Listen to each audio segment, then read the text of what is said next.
Meu nome é Mérida, e desde que aprendi a dar os primeiros passos, parecia que já caminhava em terreno desigual dentro da minha própria casa.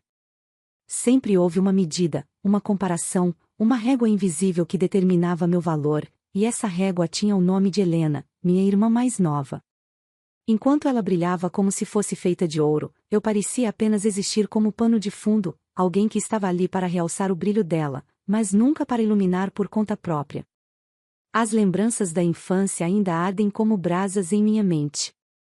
Lembro-me de uma tarde chuvosa, eu tinha 7 anos, quando passei horas desenhando uma árvore com lápis de cor. Colori cada galho com tanto cuidado, usando o verde mais vivo que encontrei na caixinha já gasta da escola. Corri animada até a cozinha, onde minha mãe mexia uma panela no fogão, e ergui o desenho com um sorriso. Olha, mamãe, fui eu que fiz. Clarice lançou um olhar rápido, um sorriso breve, mas antes que pudesse dizer qualquer coisa, Helena entrou correndo com um boletim nas mãos. Mamãe, tirei 10 em todas as matérias. A cozinha se encheu de aplausos e abraços.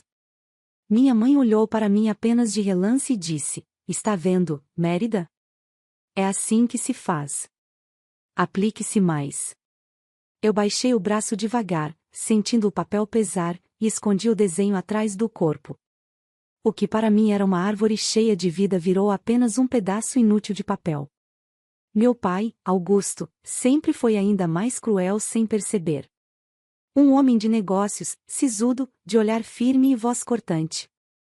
Ele parecia acreditar que o mundo só tinha espaço para vencedores, e vencedores, para ele, eram aqueles que acumulavam títulos e prestígio. Certa vez, quando eu tinha 11 anos, voltei para casa com uma nota 9 em matemática. Entreguei o boletim a ele com esperança. Olha, pai, consegui um 9. Mas Augusto apenas ergueu as sobrancelhas, apoiou os óculos no nariz e murmurou: Está bem, mas sua irmã tirou 10.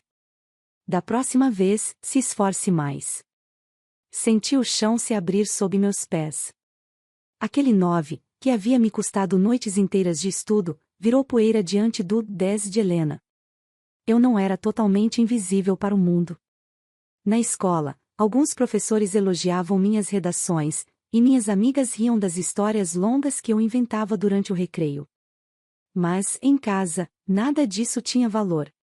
Eu podia recitar poemas inteiros de cor, e meu pai apenas resmungava: muito bonito, mas isso não leva a lugar nenhum.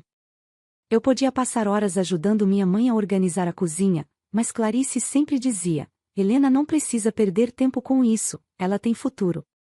E lá estava eu, sempre reduzida, sempre comparada. O quarto onde eu dormia era meu único refúgio. Um espaço pequeno, mas onde minha imaginação se expandia.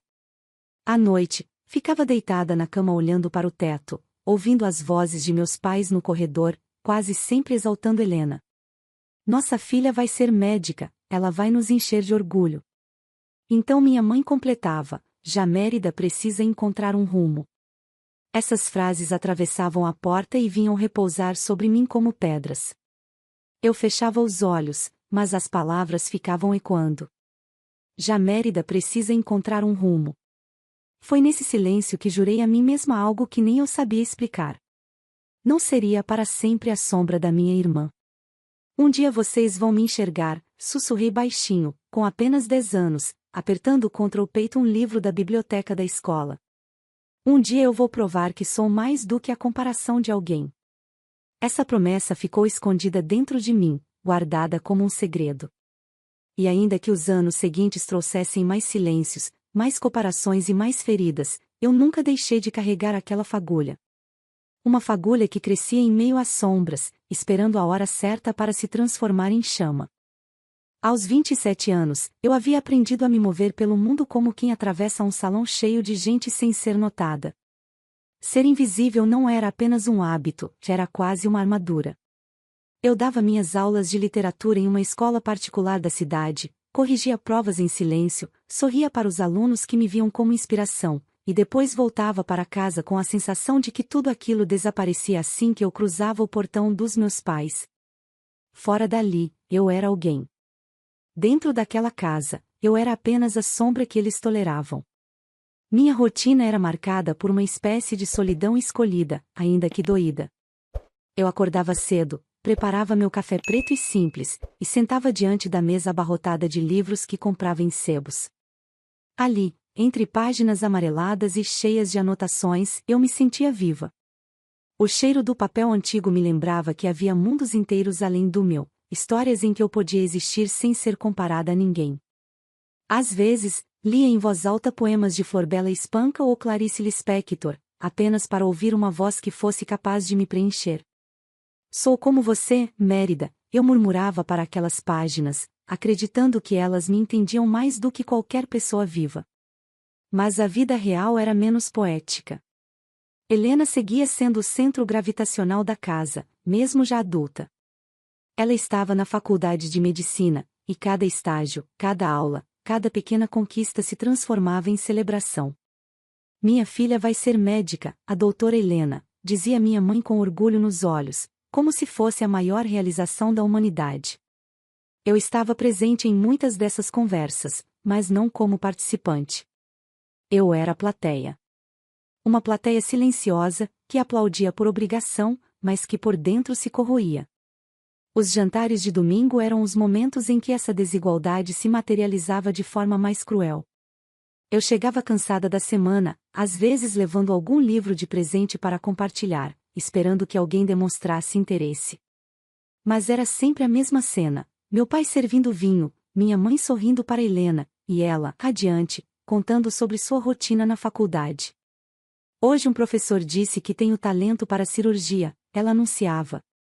Todos riam, brindavam, exaltavam. Quando eu tentava comentar sobre um projeto de leitura que estava organizando com meus alunos, meu pai apenas dizia, muito bonito, mas professora ganha pouco. Você devia pensar em algo mais sério. Naquele instante, meu peito queimava. Eu sabia que meu trabalho transformava vidas, que meus alunos saíam inspirados, que muitos me procuravam dizendo que eu havia despertado neles o amor pela escrita. Mas nada disso importava para os meus pais. Para eles, o que tinha valor era o jaleco branco de Helena, era a promessa de status, era o orgulho que podiam exibir aos outros. Eu, no máximo, era um rodapé da história da família. Às vezes, eu me olhava no espelho antes de sair para o trabalho e perguntava, será que realmente sou invisível, ou será que eles se recusam a enxergar? A resposta variava conforme o dia. Havia manhãs em que eu acreditava na minha força, na minha capacidade de seguir em frente, e havia noites em que chorava em silêncio, com medo de nunca ser suficiente. Mesmo assim, havia algo em mim que resistia. Talvez fosse a mesma fagulha que nasceu na infância, a mesma promessa que fiz a mim mesma. Eu sentia que ainda não havia chegado o momento certo, que eu precisava esperar, guardar minha força para quando fosse realmente necessário. Enquanto isso, eu me movia como a mulher invisível que eles queriam que eu fosse, mas por dentro eu já não era a mesma menina apagada de antes. Eu estava esperando. E, no fundo, eu sabia, o dia em que eu deixasse de ser invisível, ninguém na minha família jamais esqueceria. A cada domingo, quando me sentava à mesa de jantar com meus pais e minha irmã, eu sentia como se estivesse entrando em um palco onde meu papel já estava definido antes mesmo de eu abrir a boca. Não importava o que eu fizesse, não importava quantas conquistas silenciosas eu acumulasse, a narrativa da minha família já estava escrita. Helena era a filha perfeita, e eu era apenas a lembrança viva de que perfeição, para eles, tinha sempre um rosto que não era o meu. Meu pai, Augusto, reinava sobre a mesa como se fosse um juiz imparcial, embora sua sentença fosse sempre previsível. Ele tinha um jeito rígido, o tipo de homem que acreditava que sucesso podia ser medido em números, títulos e aplausos sociais. Enquanto ele falava, sua voz preenchia cada canto da sala, e eu me encolhia, sabendo que a qualquer momento poderia virar alvo de comparação. Helena está trilhando o caminho certo, dizia, erguendo a taça de vinho como se fosse um brinde à sua própria criação.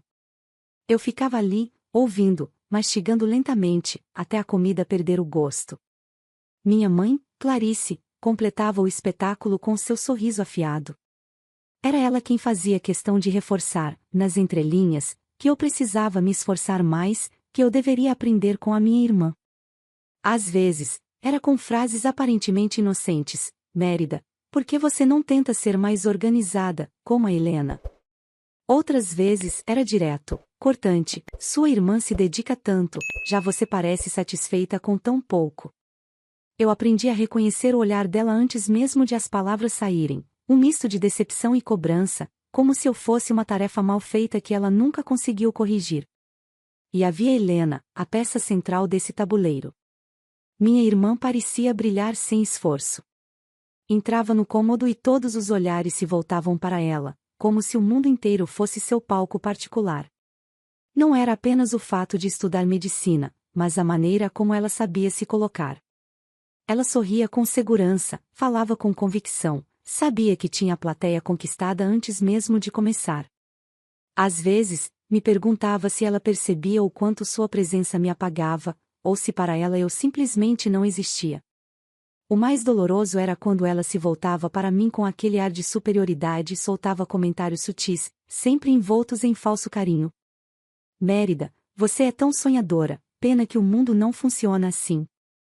Eu me lembro de um jantar específico, que se tornou símbolo da dinâmica que governava nossa casa. Helena contava animada sobre um estágio que faria no hospital. Meu pai a interrompeu para dizer: é isso que dá orgulho a um pai. Minha mãe completou: sim, finalmente temos alguém que vai nos representar de verdade. O silêncio caiu sobre mim como um peso. Eu respirei fundo, tentei pensar em algo para compartilhar. Contei sobre uma feira literária na qual meus alunos haviam sido premiados pela qualidade das redações. Mas antes que eu terminasse a frase, Augusto já me interrompia: literatura é bonito, mas não dá futuro. Não compare isso com a medicina da sua irmã. Engoli seco. Era sempre assim. O palco era deles, o roteiro era deles, e eu era apenas a sombra que completava o cenário. A cada jantar, eu sentia mais forte a sensação de estar sendo sufocada por expectativas que nunca foram minhas. No fundo, uma parte de mim gritava por liberdade, queria quebrar o script, virar a mesa, dizer em alto e bom som que eu não seria eternamente a coadjuvante da vida de Helena. Mas outra parte ainda permanecia calada, suportando o peso da tradição, da hierarquia familiar, dos olhares que me mediam e me reduziam. Aquela mesa era um campo de batalha silencioso, onde ninguém via as cicatrizes que eu acumulava. No entanto, eu já começava a perceber algo que nem meus pais nem minha irmã imaginavam. Por mais que me tratassem como invisível, eu estava aprendendo a observar, a guardar, a construir uma força silenciosa. E quando essa força se revelasse, não haveria jantar no mundo capaz de apagar o impacto. Meu quarto sempre foi o espaço onde eu podia existir sem máscaras. Enquanto o resto da casa parecia um tribunal em que eu estava constantemente em julgamento, aquele espaço pequeno, com paredes cobertas de livros e anotações, era meu refúgio. Ali, ninguém comparava meus passos aos de Helena, ninguém me dizia que eu precisava ser mais, que eu deveria seguir outro caminho. Ali, eu respirava. O simples gesto de abrir um livro e mergulhar nas palavras me devolvia a sensação de que eu tinha voz, mesmo que apenas entre as páginas amareladas de histórias esquecidas. Eu costumava chegar da escola cansada, largar a bolsa sobre a cama e me sentar à escrivaninha, onde pilhas de livros se acumulavam. Cada um deles era como uma janela aberta para um mundo onde eu era livre, onde meu valor não precisava ser medido. Em certos dias, eu lia em voz alta trechos que me tocavam, como se estivesse recitando para uma plateia invisível que, ao contrário da minha família, me escutava de verdade. As palavras me salvam, eu dizia baixinho, como se confessasse um segredo para as paredes. Mas o maior segredo que eu carregava não estava escondido em estantes, e sim em uma gaveta trancada à chave. Dentro dela, cuidadosamente guardada, estava a escritura da casa onde morávamos. Não era apenas um pedaço de papel, era a lembrança viva do único momento em que alguém, dentro da minha família, havia me escolhido em vez de me apagar. Minha avó materna, uma mulher de olhar firme e voz doce, havia me chamado pouco antes de partir. Eu me lembro com clareza daquela tarde. Ela estava frágil, deitada em sua cama, mas seus olhos brilhavam com uma intensidade que me assustava e confortava ao mesmo tempo. Mérida, ela disse, segurando minha mão com uma força inesperada, um dia eles vão tentar te fazer acreditar que você vale menos. Não permita. Esta casa é sua, e eu quero que você nunca esqueça, você tem raízes, você tem força, mesmo que ninguém reconheça. Ela me entregou um envelope, que só abri depois de seu enterro. Dentro estava a escritura, passada para o meu nome. Naquele momento, chorei como nunca. Não pelo papel em si, mas porque, pela primeira vez, alguém me havia visto. Minha avó, mesmo em sua despedida, havia enxergado em mim algo que meus próprios pais nunca quiseram ver. Eu prometi em silêncio que honraria aquele presente, mas que não o usaria por vaidade. Seria minha carta guardada, minha prova de que eu não era apenas a sombra de Helena. Os anos passaram, e eu mantive o segredo. Em cada jantar em que era diminuída, em cada comentário cruel, em cada olhar de desprezo, eu lembrava daquela gaveta trancada e respirava fundo. Saber que a casa onde todos moravam estava em meu nome era como carregar uma chama escondida dentro do peito. Eu não precisava provar nada naquele instante. Bastava esperar. Enquanto Helena ostentava suas conquistas, enquanto meus pais erguiam a voz para exaltá-la e me reduzir, eu olhava para eles em silêncio, pensando, vocês não fazem ideia. E essa certeza me mantinha firme. Eu podia até me sentir invisível no dia a dia, mas havia algo em mim que me diferenciava deles. Eu tinha o poder de mudar tudo com uma única revelação. Na solidão do meu quarto, entre livros e lembranças, eu construía pouco a pouco a mulher que eu estava destinada a ser. Uma mulher que não precisaria implorar por reconhecimento, porque já carregava dentro de si a chave da própria liberdade.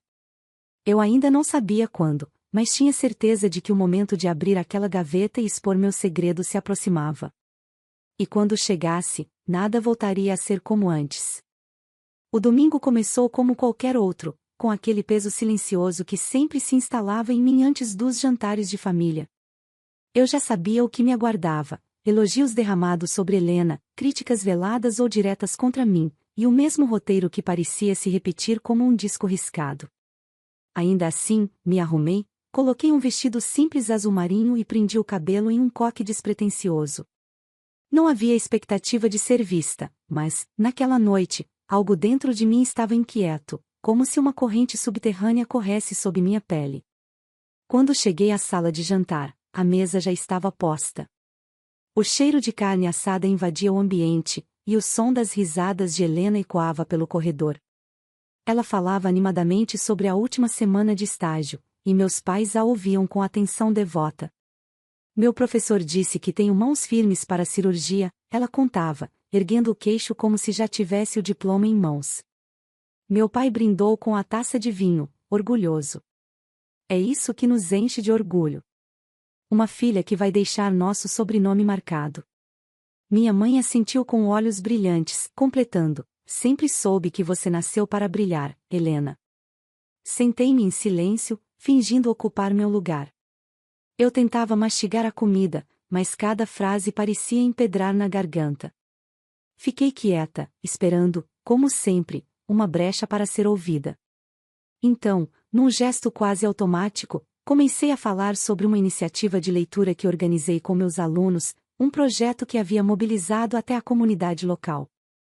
Mas antes mesmo que eu pudesse terminar a frase, Augusto me interrompeu com um sorriso cético. Muito bonito, Mérida, mas isso não é nada comparado ao que sua irmã está fazendo. Você não é metade da mulher que ela é. As palavras bateram em mim como um soco. Minha mãe, sem perceber a violência da frase, ainda reforçou, é verdade. Helena tem uma força que você nunca teve. O silêncio que seguiu foi ensurdecedor. Eu olhei para eles, para Helena sorrindo vitoriosa, e algo em mim quebrou de vez. A cadeira rangeu quando a empurrei para trás com força, e a sala inteira se voltou para mim. Senti meu peito inflar, e pela primeira vez não segurei a tempestade que carregava. Então ela pode começar a pagar o aluguel. A frase saiu cortante, clara, e pairou no ar como uma sentença.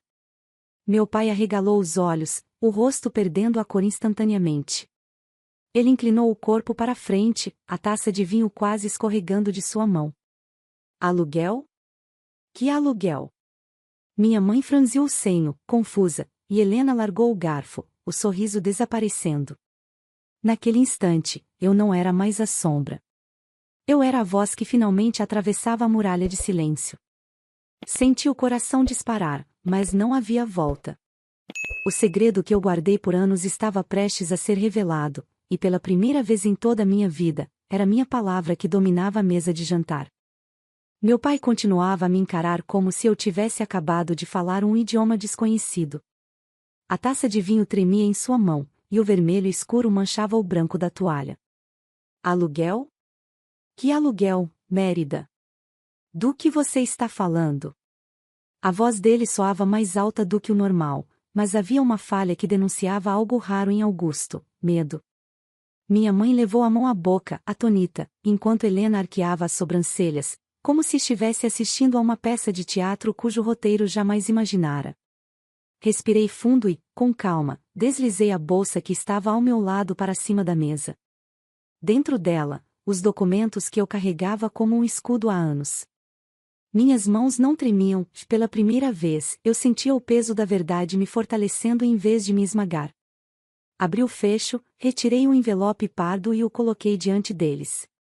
Este é o aluguel. O aluguel da casa em que vocês vivem há anos. A casa que, na verdade, não pertence a nenhum de vocês. O silêncio foi tão absoluto que eu podia ouvir o tic-tac do relógio na parede. Meus pais trocaram olhares confusos, e minha mãe finalmente conseguiu falar: isso é algum tipo de brincadeira? Essa casa é nossa, sempre foi. Você não tem o direito de dizer, interrompi, firme, não é brincadeira. A escritura está no meu nome. Foi a vovó quem me deixou essa casa. Vocês nunca se deram conta porque nunca perguntaram. Assumiram que tudo seria de vocês, como assumiram que eu seria sempre menos. Mas essa casa é minha. A lembrança da última conversa com minha avó voltou à minha mente como se estivesse acontecendo naquele momento. O quarto dela cheirava a remédios e flores secas. Ela segurava minha mão com uma força que não combinava com seu corpo frágil. Prometa-me que nunca deixará que eles tirem de você o que é seu. Eles vão tentar te apagar, Mérida, mas esta casa é a sua raiz. Use-a quando precisar mostrar que você existe. Eu tinha apenas 18 anos, e guardei aquelas palavras como um segredo sagrado. Agora, diante dos olhares atônitos, eu compreendia exatamente o que ela quis dizer. Meu pai puxou os papéis das minhas mãos com brutalidade, folheando cada página como se a força pudesse alterar a verdade que estava escrita em letras frias e legais. A cada linha que lia, sua expressão mudava. O homem altivo, seguro de si, parecia murchar diante de mim. Isso não pode estar certo, murmurava, a voz embargada. Deve haver algum engano. Helena se levantou abruptamente, a cadeira arrastando no chão. Isso é absurdo. Como pode ser sua? Você sempre foi a filha que não deu certo. Essa casa é nossa, sempre foi nossa. Olhei para ela e respondi com uma calma que me surpreendeu. Sempre foi minha, Helena. A diferença é que agora vocês sabem. Minha mãe começou a chorar, lágrimas escorrendo enquanto ela dizia: Mérida, querida, nós nunca quisemos te magoar. Você sabe que sempre pensamos no bem da família. Se sua avó fez isso, deve ter sido um mal-entendido, ri sem humor, um som amargo que preencheu a sala. Um mal-entendido? Vocês passaram a vida inteira me diminuindo, me tratando como se eu fosse um erro. A única pessoa que me enxergou de verdade foi ela. E agora, vocês vão ter que lidar com isso. A atmosfera se transformou. A mesa que sempre fora o altar da superioridade de Helena e do julgamento dos meus pais agora estava sob o meu domínio. Eles estavam sem chão, desnorteados, como se o mundo que haviam construído em torno da perfeição da filha favorita tivesse desmoronado em segundos. Pela primeira vez, eu não era a sombra naquela casa. Eu era a luz que expunha todas as rachaduras. E, naquele instante, entendi que não havia mais volta. A verdade estava sobre a mesa, e nada do que fosse dito ou feito poderia apagar o fato de que, a partir dali, o poder tinha mudado de mãos. Meu pai ainda segurava os papéis, mas agora seus dedos tremiam. O homem que sempre ergueu a voz para me silenciar parecia encolher diante da evidência de que não tinha mais o controle. Isso é um absurdo, repetia, a voz sem a firmeza habitual. Eu percebia em seus olhos a luta interna entre a raiva e o desespero, como se não soubesse para onde correr. Pela primeira vez, Augusto, o chefe da casa, o homem que julgava todos à mesa, estava nu diante de mim, sem máscaras. Minha mãe, Clarice, levantou-se devagar, enxugando as lágrimas que escorriam em rios pelo rosto. Mérida, minha filha, por favor, vamos conversar com calma. Você não pode fazer isso conosco. Essa casa é nosso lar, nossas lembranças estão aqui. O que será de nós se você realmente levar isso adiante? Havia uma nota de desespero em sua voz, mas eu conhecia aquele tom. Era o mesmo que ela usava quando queria me manipular, quando tentava trocar culpa por obediência. Eu respirei fundo, olhei em seus olhos marejados e disse: vocês sempre me trataram como se eu fosse um peso. Agora sabem que, na verdade, vocês é que vivem às minhas custas. Não se trata de vingança, mãe, se trata de verdade. Helena, no entanto, não escondeu sua fúria. Ela bateu as mãos na mesa, os olhos faiscando de raiva. Você não vai conseguir, Mérida. Você não passa de uma professora medíocre. Quer saber o que todos vão dizer quando souberem disso? Que você tomou algo que nunca foi seu por direito. Essa casa deveria ser minha, não sua. Sua voz ecoou como uma acusação, mas não me abalou. Eu a encarei, firme, e respondi: a vida inteira você acreditou que tudo girava ao seu redor, Helena. Agora vai ter que lidar com a realidade. Esta casa nunca foi sua, nem dos nossos pais. Ela é minha. E não importa quantas vezes você grite, isso não vai mudar. O silêncio que seguiu foi pesado, quase sufocante. Eu podia ouvir a respiração acelerada deles, a incredulidade estampada em cada expressão. Augusto largou os papéis sobre a mesa, passando a mão pelos cabelos, derrotado. Como fomos tão cegos, murmurou. Minha mãe tentou tocar minha mão, mas eu recuei. Não, mãe. Eu passei anos tentando ser aceita, tentando provar que tinha valor para vocês. Hoje eu percebo que nunca precisei da aprovação de ninguém nesta casa. A máscara de perfeição que eles sustentaram por anos estava ruindo diante dos meus olhos. O pai forte, a mãe amorosa, a filha perfeita, tudo aquilo era uma encenação, uma mentira sustentada às custas do meu silêncio. Agora, com a verdade exposta, eles se mostravam pequenos, frágeis, humanos demais. E foi nesse contraste que eu finalmente encontrei a minha força. Não precisei levantar a voz. O simples fato de me manter firme, olhando cada um deles sem desviar os olhos, já era suficiente para inverter papéis. Eu não era mais a filha ignorada. Eu era a dona da casa. A dona da história. E naquela noite, ao ver o medo e a raiva estampados nos rostos deles, eu compreendi algo maior. Não bastava revelar o segredo, era preciso sustentar minha posição. A queda das máscaras tinha começado, e eu não voltaria a ser a sombra de antes. Naquela noite, depois de todos se trancarem em seus quartos e o silêncio recair sobre a casa, eu fiquei sozinha na sala. O relógio da parede marcava cada segundo como se fosse um lembrete de que algo tinha mudado para sempre. O peso que me acompanhava desde a infância, esse fardo de ser invisível, de ser sempre a menos, começava a se desfazer, como poeira que o vento leva. Era estranho. Parte de mim ainda tremia com a intensidade do confronto, mas outra parte, maior, se erguia mais firme do que nunca. Pela primeira vez eu sentia o gosto da liberdade. Nos dias que se seguiram, o clima em casa mudou drasticamente. O olhar de meus pais já não tinha a mesma altivez, agora havia cautela, quase medo. Helena, por sua vez, mal conseguia encarar-me.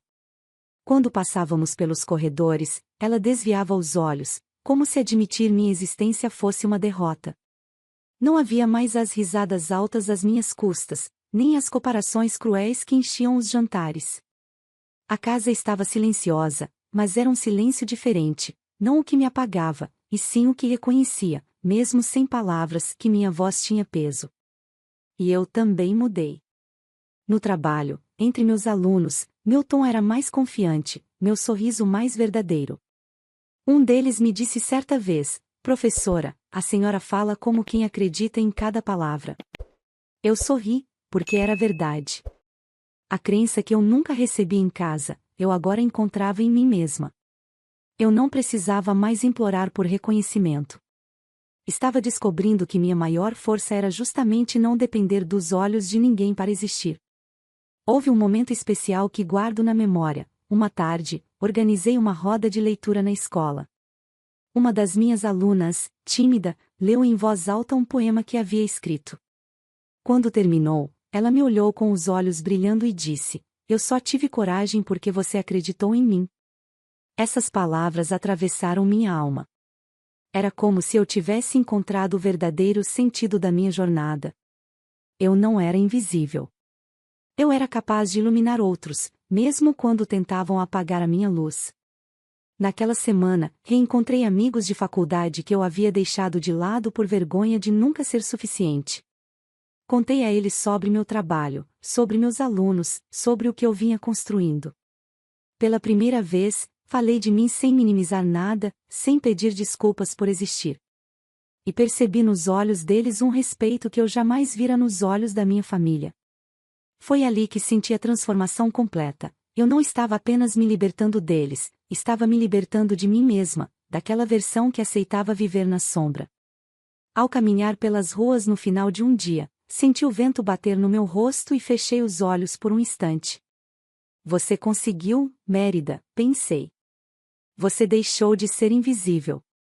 O peso que me sufocava por anos estava se dissolvendo, e no lugar dele surgia uma leveza nova, uma força que não dependia de papéis, nem de heranças, mas do simples fato de que, finalmente, eu acreditava em mim.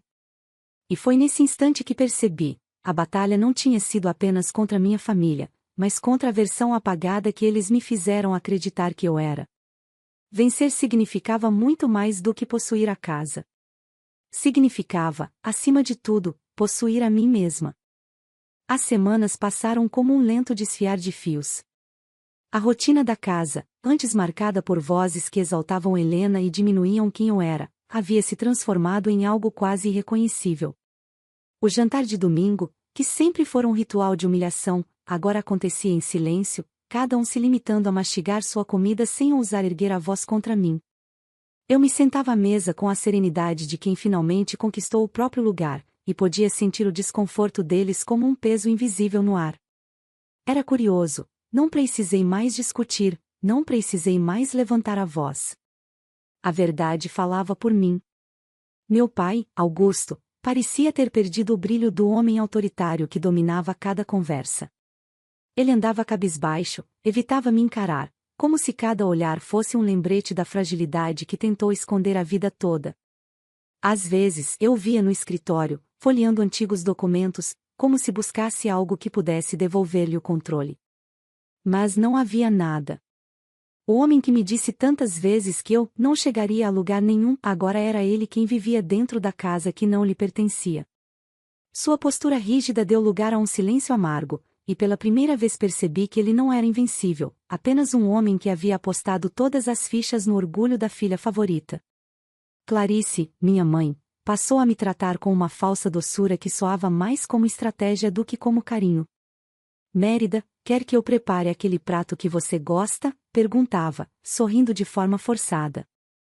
Eu reconhecia em seus olhos o medo de perder não só a casa, mas também a imagem de mãe que sempre controlou tudo. Porém, por trás das tentativas de aproximação, havia também um ressentimento silencioso.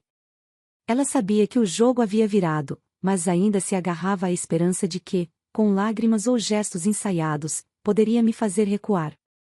Só que aquele tempo havia acabado. Helena, no entanto, foi quem mais sentiu a mudança. A filha perfeita, a estrela da família, agora era apenas uma moradora em uma casa que não lhe pertencia. Sua raiva era evidente. Evitava falar comigo, e quando o fazia, seu tom era carregado de veneno. "Você acha que isso vai durar para sempre, Mérida? Você nunca vai ser mais do que uma sombra, mesmo com essa casa." Eu a encarava em silêncio, porque já não precisava responder. Helena odiava mais a minha calma do que odiava o próprio fato de depender de mim. E esse era o maior golpe, perceber que o pedestal que meus pais ergueram para ela havia desmoronado. Mas as consequências não ficaram apenas para eles. Eu também mudei. A cada manhã, ao olhar no espelho, já não via a mulher que se escondia atrás de comparações injustas. Via alguém inteira, segura, que havia enfrentado a própria família e se recusado a ser silenciada. Meu trabalho florescia, minha confiança crescia, e até minha postura diante do mundo era outra. Eu não era mais a filha invisível. Eu era a dona da minha história. O último jantar que tivemos juntos resumiu tudo. Sentamos à mesa, cada um imerso em seus pensamentos. Helena revirava os olhos a cada movimento meu, Clarice insistia em me oferecer comida, e Augusto permanecia em silêncio absoluto. Eu, por outro lado, estava serena. Coloquei o guardanapo sobre a mesa, ergui o olhar e disse: vocês podem continuar morando aqui, mas agora sabem a verdade. Eu não preciso da aprovação de vocês, nunca precisei. O que conquistei não foi por comparação, foi por mim. A partir de hoje, não sou mais a sombra de ninguém. As palavras pairaram no ar, definitivas. Ninguém respondeu. Não havia o que dizer. Eles sabiam que aquela era a sentença final, o fechamento de uma história marcada por anos de injustiça. Levantei-me da mesa, e ao caminhar até o corredor, senti uma leveza tomar conta de mim. O peso de uma vida inteira finalmente havia se dissolvido. Atrás de mim, ficaram os rostos pálidos de quem perdeu o poder, as máscaras caídas, as certezas despedaçadas. À minha frente, um caminho inteiro se abria, e dessa vez, não havia sombra alguma para me apagar. Eu era Mérida. E, enfim, era inteira. Fico muito feliz por você ter ficado até o final do vídeo. O que você achou dessa linda história? Coloque nos comentários sua opinião, deixe seu like, se inscreva no canal, e ative o sininho de notificações para não perder uma história preciosa. Até a próxima!